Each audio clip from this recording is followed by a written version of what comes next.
એનો ફોટો જ પાડ દે એટલે યાદ રહે. આ જે છોકરો હે ને, આ છોકરો આર્યો, એના કારણે જ હાલ સુધી હમણાં હાલ અમારે ને પવાને 2 જણાને ને 2 દિવસથી આ તારા કારણે બબાલ ચાલી રહી હે. તો સાચું કહું, તું ખાઈ ખાઈને જતો રે નાઈ જાય અને કોઈ કહેતો નહીં. પણ એ નાતો નહીં લા, એ છોકરો આપણો વ્યવસ્થિત ગયા હે ને, આપણો મિત્ર હે.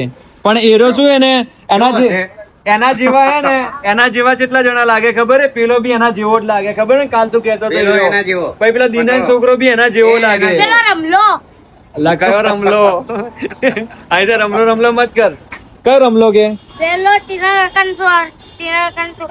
હે એનો નામ રમલો હે? પેલો પતળો હે ને, એનો નામ રમલો હે? રમેશ હે. રમેશ નો મેં આ તારા કારણે હાલ સુધી બબાલ ચાલતી હતી, કોઈ હિસાબ જ નતો મળતો. તું શું ખાઈ જાય, તું ખાઈ, અને તને બી ભૂલવાની આદત છે એક તો. મારી જિમ્મેદારી. પવા કેજે 2 શબ્દ.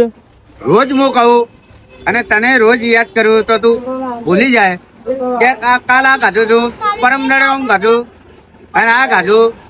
હવે ને આનો ફોટો હે ને, આ તારો ફોટો હું હમણાં હાલ ફોટો પાડીને તને હાલું, ઝેરોક્સ કોપી કઢાઈ આ પેલે લગાવી દે, હોમે લગાવી દે. 3 જણાના ફોટો લાપતા કરી. શું કીધું? જુઠ્ઠું હોય. તારો ફોટો લગાવી દઈએ એટલે ફેમસ થઈ જાય, હોય લારી પર આવશે કે આ છોકરો કોણ હે કે આટલો સ્માર્ટ. બાબા નાઈ ના આવેલા ઓભળ મસ્ત થઈ. કોણ આ નાઈ ના આવ્યો? નાઈ ના આવ્યો. આને ને જો વગી જોઈ લેજે ધોનથી. એ પકોડા નહીં એને દેખવાનો હોય યાર. એ નહીં નેચે પૈસા ચોટે ના હોય. પકોડા નેચે પૈસા ચોટ્યા ચોટી જાય છે. લાવ બાબા તું બી